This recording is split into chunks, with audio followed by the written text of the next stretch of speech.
Savvy Central Radio, drawing out the best from our guest with your host, Christina Nitchman.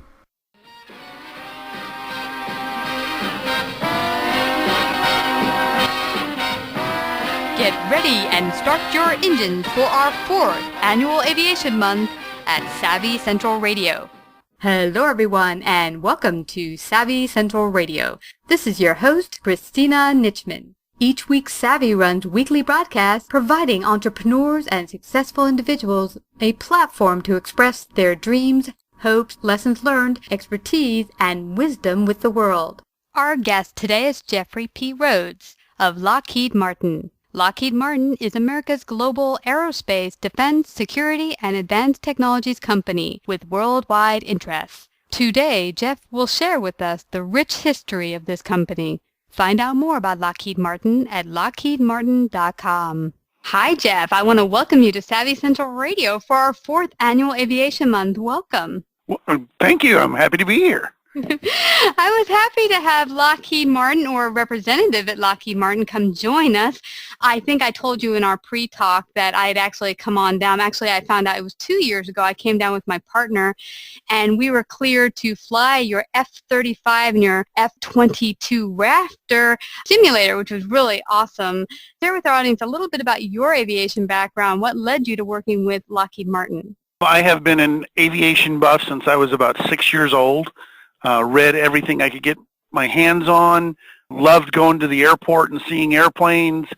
I remember interrupting football games because I had to look at the airplane flying overhead. I've been a real propeller head since as long as I can remember, and it's just, airplanes just fascinate me. Yeah, I can relate, and so can many people listening in. Interestingly, our show is generally a business show, but 1 month out of the year, we bring on 8 aviation businesses or top industry people in the field of aviation because it is something that fascinates the public, even if they're not pilots. So now Lockheed Martin, being the biggest leader in aerospace industry and having a rich history, share some of Lockheed Martin's beginnings and how they became the world leader in aerospace industry. Lockheed was actually started by 2 brothers from Scotland, Scottish descent. They were actually born in America. Alan and Malcolm Lockheed. Martin came from Glenn Martin, and the third part of our company history, Consolidated, was started by a World War I, someone who went to fame in World War I, Reuben Fleet. The companies kind of went on separate paths. At one time, there were 14 different manufacturers in the United States, and Lockheed Martin can actually trace its lineage back to the Wright brothers. Wow. What became Wright, the Wright Company, and then Dayton Wright was folded into Consolidated, and there actually was a Wright Martin Company, but it was kind of an interesting business story because Glenn Martin and Orville Wright had completely incompatible management styles. They just didn't get along very well, and the merger only lasted for about 18 months. Martin went straight through to 61 when they were merging. They merged with Marietta Materials. Marietta Materials is an aggregate company. They make crushed rock for roadbed. But they had one important thing that Martin needed, and that was cash. Martin had all this great technology, but Marietta Materials had cash. And so it became a merger there. Lockheed pretty much went straight through several iterations and actually was bankrupt at one point. Cortland and Robert Gross bought it out of receivership in 1932 and has been in business continuously ever since. And Consolidated went through several changes, name changes, eventually was bought by General Dynamics. Lockheed, just Lockheed, bought General Dynamics in the airplane business of General Dynamics in 93, and we merged with Martin Marietta in 95, and we've been Lockheed Martin since 1995. When you look at our combined histories, we're, as near as I can figure, close to about 51% of the history of military aviation in the United States now. Wow. When you count all the, the in-laws and outlaws and all of the mergers and acquisitions and all that kind of stuff. Wow, that is such an amazing history. And so you really, the company really does go back to the very beginning of aviation's history, pretty much. And wow, that is just fascinating. And this year in particular is a really special year because it's the 60th anniversary of the C-130 and YouTube. And reveal for our audience a little bit of what that is, because they're probably hearing numbers and not knowing what that is. Share a little bit about the anniversary. Well, the C-130 Hercules is probably the world's best tactical transport. It's been in continuous production for 60 years, and no military aircraft can claim that title. We have delivered at least one C-130 somewhere in the world every year since 1955. It has been everywhere and done everything. There's a C-130 airborne in the world somewhere in the world every minute of every day. We have the number 2500 airplane on our flight line right now. It's not the longest. It's not in terms of numbers. We're behind a couple of airplanes, but in terms of longevity, it's 60 years. And I think it goes back to what Willis Hawkins, he was the designer of the Hercules, said. I think we got this one exactly right, and I think that's probably as good a description as anything. There have been at least 75 different versions of the Hercules, doing everything from gunships to aerial spray to putting out forest fires. There was even a C-130 demonstration team. But probably the biggest testament to the Hercules is the fact that anytime there's a natural disaster anywhere in the world, you watch the news and the first thing that lands is a C-130. It's a rugged, basically a pickup truck that can do just about anything. Now, and then the U-2, which is also celebrating 60 years, is kind of a very targeted mission demographic. It was designed to overfly the Soviet Union back when it was no kidding the Soviet Union, and take pictures from very high altitude. It is it's one mission. It has done it very well. NASA has actually adopted a U-2 for some Earth resources research. But by and large, the U-2 is still flying over places at very high altitudes and taking pictures and getting electronic sensor data and providing reconnaissance to the U.S. and our allies. Wow. And so you had mentioned just a little bit ago that you are the leaders in military aircraft and such. How did Lockheed Martin make their entrance into working, or the niche into working in that area in particular? Because they're leaders in that area, correct? Yes. We were in commercial. All three of the companies that came to be Lockheed Martin were in commercial aviation at one time. But there's an old joke that's, how do you make a small fortune in commercial aviation? Start with a large fortune. We have been building military aircraft primarily since the beginning. We recognize the need, the Lockheed brothers, the Gross brothers, Glenn Martin, Reuben Fleet. The military has very demanding requirements, and commercial aviation has grown from basically an oddity to necessity. Yes, very good word, very good word. Yeah, and that's something I think the general public, even maybe some of the business owners, don't realize. And we had someone on last year, I think it was, from Capitol Hill. He is the top lobbyist for general aviation, and he had said, people don't realize, the general public, how important general aviation is, or aviation in general, just to the workings of our everyday life, from all of our food being flown in to, like you said, if there's a big national disaster, we need a C-130 to get on out there and help bring supplies to the people in need. So aviation really is a necessity in modern day life. Now, I recall, and tell me if I'm right, Jeff, I recall that the Wright brothers were approached by the Army very early on when they had first gotten aviation going. Is that true? Were the military really... 1909. 1909, wow. Yeah, so they saw the benefits right off the get-go when aviation came to be. Exactly. Well, if you think about it, even during the American Civil War, there were balloons, and the Signal Corps, basically they were observers looking at the battlefield from above, and when there was this powered device that you could send where you needed it to go, the Signal Corps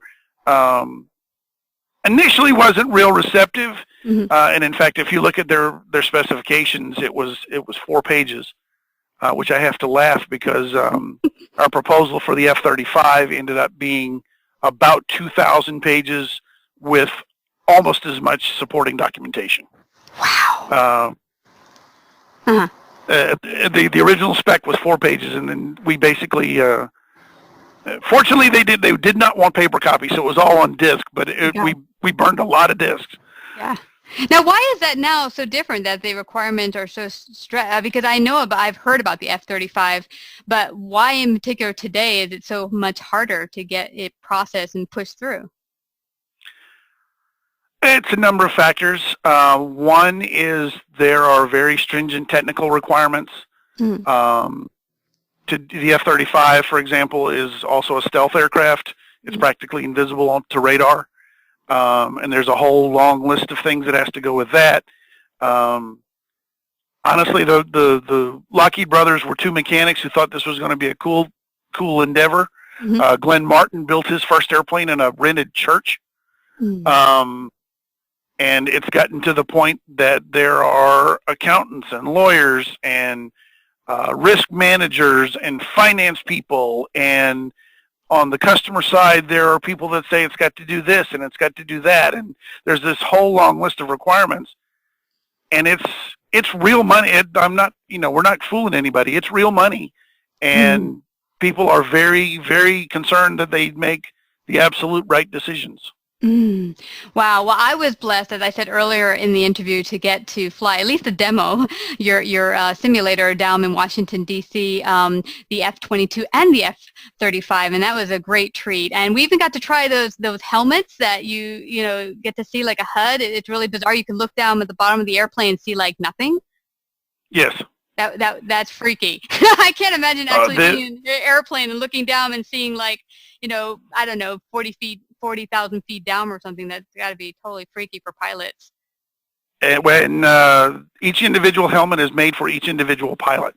Wow. It's not you get one of those off the shelf. It is fitted to his or her head, and the where your eyes converge has to be set at a certain point, and it's a very long process to get the helmet.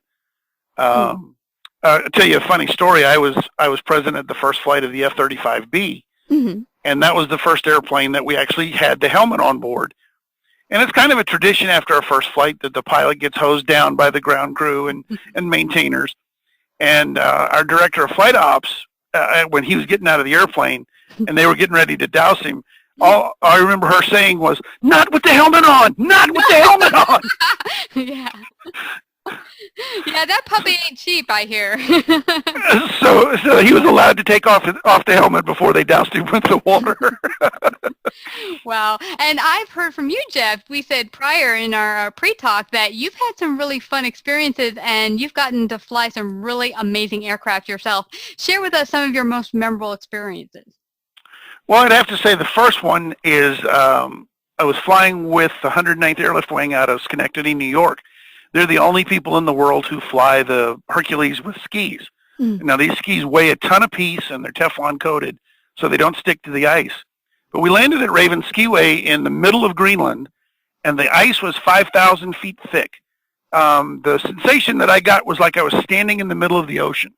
Whoa! And it was just amazing. And we took off from the ice and snow. We were out there watching them do touch and goes on the skiway, and we got to fly and land on the ice.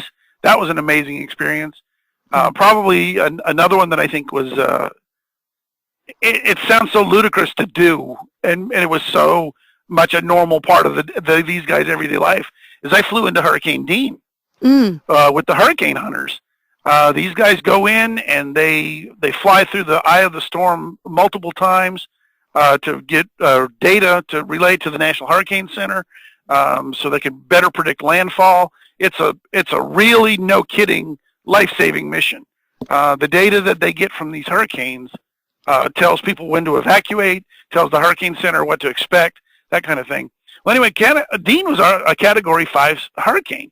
Now, I'm not going to lie, it was rough, but it wasn't, flying all around, bouncing off the ceiling or anything. It was like going down a gravel road for 14 hours. But it was one of the weirdest since, yes. Wow, 14 hours, wow. We made 5 passes through I was just riding, but the crew made 5 passes through the center of the storm. And it's like flying through a snow globe. You look out the window and there's nothing but rain and nastiness, and you look at the radar and it's just ugly green spinach. But when you break into the eye wall, it's like you're walking into a stadium because it's clear blue sky, clear green water, and you can the day I flew, you could actually see the where the eye of the hurricane, the wall of the hurricane, about 10 miles out. Wow.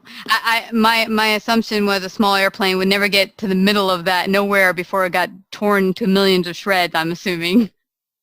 Well, actually, the first guy who flew through a hurricane did it as a bar bet, and he was in a military trainer. And he survived and won the bet, obviously. But the funniest thing about my flight through Hurricane Dean is I had brought packed a lunch, figuring I would be hungry by the time this 14 hours was up. Well, we were on the third or fourth pass through the eye, and it was like, you know what? I'm hungry, and this really isn't that bad, so I'm going to go ahead and eat. Oh. So one of the passes through the eye wall, I was eating lunch. Wow. You didn't get sick? No. Like I said, it was rough, but it wasn't so violent that, you were getting sick or anything. And I was just watching they have a weatherman on board, a real meteorologist, and they drop what are called drop sons, and they basically take temperature and pressure readings as they drop them through the storm and relay all that data back to the National Hurricane Center. You've had some really, really cool trips. I'm jealous of you, Jeff.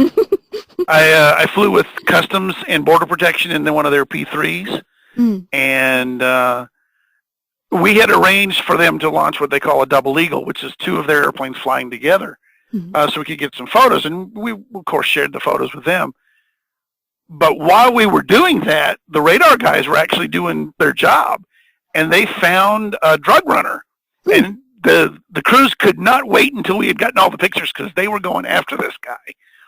He picked the absolute wrong day to try to smuggle drugs in because there was two Customs airplanes airborne, and they wanted to get him. Wow, that is totally awesome. And, I've heard from one guy, he's a comedian. He flew into Afghanistan to do a series with a bunch of entertainers to entertain the troops. And he flew in, I believe, a Hercules 130. And they have, from what I understand, when they put crew in there, they put them in backwards, and they give you a heads up that you're going to put helmets on and it's going to be a tough ride. And they tell you to, get ready for impact and whatever. He said, man, when it landed, it was the hardest landing he's ever, experienced. It scared the, stuff out of him. Stuff. Yeah. Have you ever experienced something like that? Gone in as, in an airplane like that and landed the way he did on a aircraft carrier? Not on a carrier. In fact, it's a little known fact, but most military aircraft that carry passengers, the seats always face backwards. Really? It's actually a much safer way to do it because if there is impact, you're going to hit the back of the chair, not get slung forward. It's a little bit of a weird sensation to fly like that, but honestly, if commercial passengers wouldn't complain about it, it would actually make more sense for airlines to put the seats in backwards. Well, that's interesting. I had no idea. And it does make sense because, when you have the crash impact, your head's flying forwards, and yeah, that makes sense. Wow. Yeah, well, also, we have the anniversary, as you mentioned, of the C-130, and there's going to be a wonderful reenactment of the inauguration of this aircraft. Share a little bit about that. Well, actually, there was. This happened in April. Oh, wow. We did this on the anniversary of first flight. When the first Hercules came out of our plant, now the first two prototypes were built at the Lockheed Company headquarters in Burbank, California. This was the first production aircraft. We had Georgia Governor Marvin Griffin come and christen the airplane. Well, he was a teetotaler, so what he broke over the nose to the airplane was actually a bottle of Chattahoochee River water. And and you look at the picture real closely, and it was a real, no kidding, champagne bottle, because he had on like a welder's glove, so none of the glass would get on his hand. And he shattered it over the nose. And what we did is we recreated that event. We had the Governor Deal came, Georgia Governor Deal came, and he broke the bottle over the nose. And we had our plant, and we basically recreated the entire picture because it was the governor, the C-130 program manager, the Lockheed vice president, and what we call a defense contract management agency. That's basically the on-site government representative to make sure that we build the airplanes correctly and to spec and that kind of thing. So we recreated that. We had Governor Deal. We had the C-130 program manager. We had our plant manager. We had a defense contract representative was there, and also General Heithold, who was the special operations command commander. He thought this was such a fun trip, and he wanted to be here for the ceremony. So naturally, we said, "Yes, sir, Mr. Customer, you can be in the picture too." Mm-hmm. And but this time we used a stage bottle, and it was spun sugar, and Governor Deal successfully broke the bottle over the nose of this HC-130 Special Operations tanker, and it was just a big, huge success. Where did that ever come from, the breaking of the bottle over the ship, or the hull, the nose of the ship? Where did that come from? Oh, that dates back to ancient times, as I understand it. I mean, I think people have been christening ships for centuries. Just kind of good luck. Yeah. Sail well, and it's sort of the same thing. Yeah, yeah. And now you also have a wonderful anniversary of a P-3, which is 53 years old, P-3 Orion. Orion? How do you Orion. Orion. Right. Oh, like the Orion system. Exactly. Yes. And actually, most of the Lockheed airplanes are named after heavenly bodies or have the word star in them. There have been a couple of exceptions. The U.S. Navy wanted the S-3 to be named Viking, and so therefore it was named Viking. But even Hercules is a constellation. Mm-hmm. And the F-35, does that have a name besides F-35? Lightning II. That's in honor of the P-38 and the British aerospace or BAC Lightning interceptor that the British had in the 1950s. So it's kind of a joint name, and it's a historic name. Oh, neat. And then, of course, also it's 40-year anniversary of the F-16, which folks might be familiar with, and that's because the Thunderbirds fly that plane, right? Correct. Yeah. And it does most of the hard. It's doing most of the hard work in Afghanistan, not Afghanistan, against ISIS now. And it's another example of what works is you improve what works and you make it better. And F-16s are flown all over the world now. Mm-hmm. There have been co-production agreements. People wanted to build their own, and we've entered into agreements with that. And I think if you look at our 4 airplanes that have been around for so long, mm-hmm. it's rare that you have a company that has one that's been around 40, one that's been around 53, and 2 that's been around 60. Mm-hmm. I can't think of anybody else who's, and it's not like there's just a couple of them. I mean, they're in full operation. And I think, kind of like what Willis Hawkins said, we got those right. And I think when you get something right like that, you stick with it, and it works. And enough of sounding like the company PR guy, but yeah, the military are pretty no-nonsense types, and they're not going to keep something around that doesn't work, doesn't meet their needs. Mm-hmm. And obviously, those 4 airplanes have met the needs. Mm. Yeah, obviously, and they've been around for so long and stayed the test of time. Well, so what's on the horizon for Lockheed Martin in the years coming? Are there any exciting events we should look out for? Well, obviously, the big one is the F-35 reached initial operational capability mm-hmm. With the Marine Corps this July. It'll reach initial operational capability with the U.S. Air Force next summer. And then with the Navy in 2018. And then the Allies will start getting them. And eventually we're hoping to build about 3,100 F-35s all total. We have partners all over the world, and it's very helpful when you have a coalition operation if everybody's flying essentially the same airplane. Mm-hmm. It's very easy to say, well, we need the Danish, or we need the who's ever our allies in whatever the operation is. If everybody can speak the same language and airplanes can do the same kind of things, mm-hmm. That obviously provides force in numbers. Nobody ever wants to go to war, and you want to get it over as quickly as you can. And collaborating like that, working together like that, again, will shorten wars basically. Yeah. And I said to my partner not too long ago, I mean, it's awful to go to war anywhere in the world, but it's amazing that what has brought aviation to where it is today is really having brought it and used it for warfare, because it's really, I think, brought us hundreds of years in a short amount of time, because we've accomplished so much in learning about aviation, and the use of and the aircraft and the machinery are amazing. Oh, absolutely. No question. I think the USA Today, back when in the Y2K, they did a feature on the 100 most important advancements in the last 100 years or something like that. Mm. And of the top 5, 3, or it was top 6, 3 of them were either aviation or aviation related. Yeah.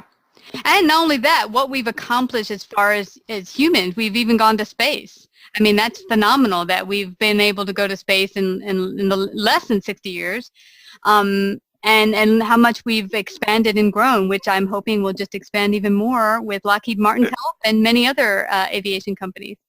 Exactly. You think about it, the Wright brothers flew basically a wooden airplane with muslin covering in 1903. We went to the moon in 1969.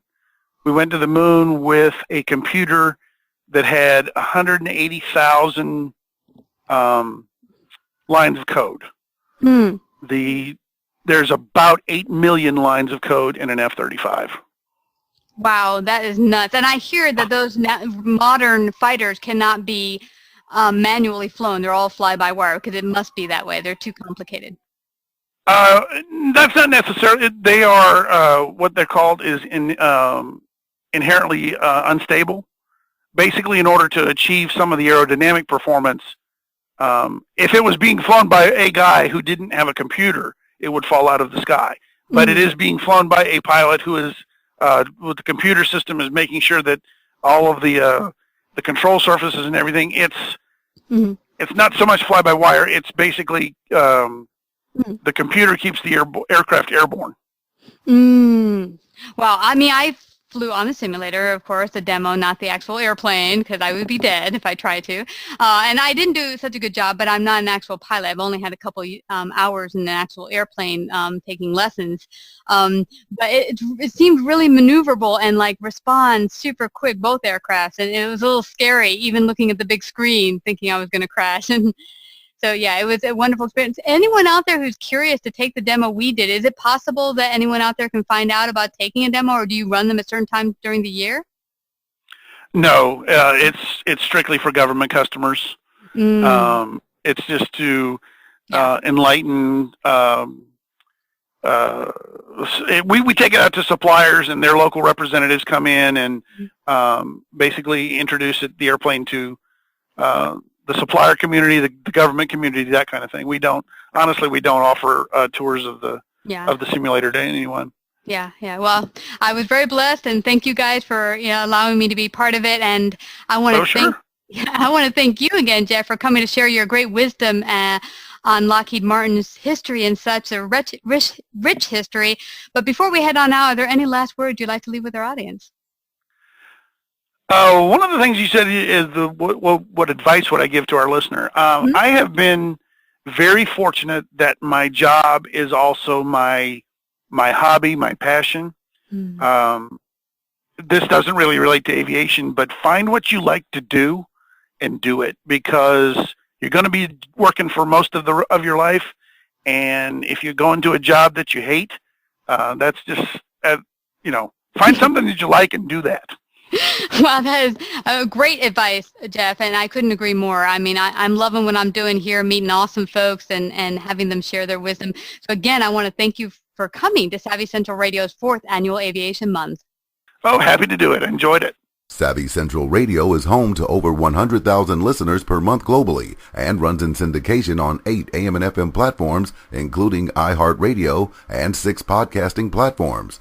To find out more about our paid sponsorship opportunities or to become a guest and find out how we can help you get your message out to the world, call 718 area code 713-2289 or email at savvycentralradio@gmail.com. Join our mailing list today by texting Savvy Radio to find out about upcoming guests and events and receive a free gift, how podcasting can help increase sales and influence in your business.